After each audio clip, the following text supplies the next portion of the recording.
Many of you out there might already be aware that the Bundys recently got into some legal trouble here in the Pacific Northwest, right across the river in Oregon.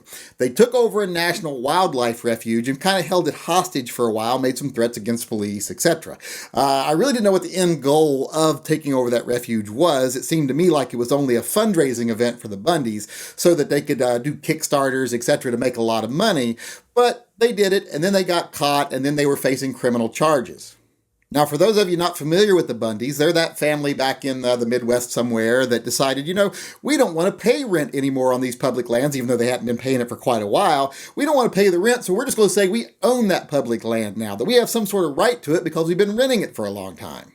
That's kind of like saying, I've lived in this apartment complex for 15 years. I think I own my apartment now. That's not how rent works.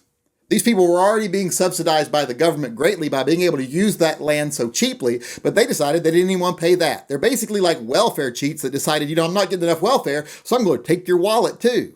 Then they tricked a lot of people into supporting them through half-truths and lies and manipulating people's anti-government feelings. They tricked all these people into supporting them, some of them even into breaking the law for them, just so that they could gain personally. I think these people are pretty crappy people, if you ask me. And since a lot of people are aware that I am not a fan of the Bundys, they have been curious. They've been asking me what I think of the fact that the jury in Oregon recently just found them innocent of all charges brought against them by the government. Well, this might surprise you, but I agree 100% with that jury's decision. I do agree they should have been found innocent. Now, that's not to say I don't think they broke the law. They obviously broke the law. They broke the law in several different ways. If you remember, one person even threatened police officers and then tried to run a roadblock and then tried to pull a gun and got shot for doing so. And if you ask me, I just chalk all that up to stupid people making stupid decisions and winning stupid prizes. But as far as the Bundys themselves that took over the wildlife refuge and kind of held it hostage for a while there, I don't think they were guilty of what they were charged with.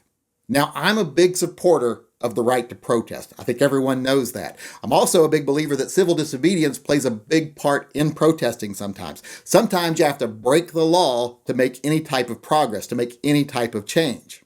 But once you break that law, you have to accept the fact that you are subject to punishment for breaking that law. You have to believe in your cause enough that you're willing to take that risk. So you might be asking, well, then why don't I think they should suffer for what they did? Why do I think they shouldn't be found guilty for what they did? Well, it's because the government didn't charge them for what they actually did. They tried to overreach quite a bit.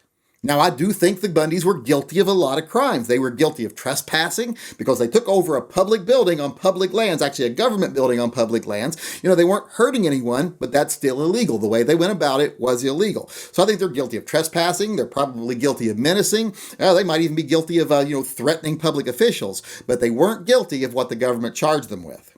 The government didn't charge them with any of that. The government charged them with conspiracy. And I didn't like that at all. I don't think they were guilty of conspiracy, and I don't like what the government was trying to do with that overreach. Now, you might ask yourself, why did the government overreach so much in this case? And I think the answer to that's pretty simple. They thought they had a group of people here that had no sympathy from anyone in Oregon. Believe me, if you live up here, you knew they were not popular. People were not on their side. So the government thought these people are going to be found guilty. So let's use this case to set a precedent that would benefit the government. If they had gotten a guilty verdict of conspiracy for what these people did, they would have basically been saying that when you protest, you're conspiring against the government. If you protest something the government's doing, you're conspiring against them to prevent them from doing what they're trying to do. And when you can get protesting labeled as conspiracy, that's not very far from saying anyone who protests is treasonous. They're a traitor. Maybe even they're a terrorist. So anytime someone protests the government, they're committing a serious crime and they can be locked up. And with the Patriot Act in this country, if someone gets labeled a terrorist or traitorous or, something like that, how long do you think they're going to be able to hold them in a jail before they even see the inside of a jury? It could be indefinitely. So I think that precedent was very dangerous. That's a power the government should never be given. That's a precedent that we should be very careful to never allow to legally be set. So even though I think the Bundys are criminals and I think they're scumbags, in this case, I think the government was being even scummier. They were trying to set a precedent that would give them a power over the people, power over anyone that disagreed with them, that we should never allow them to have.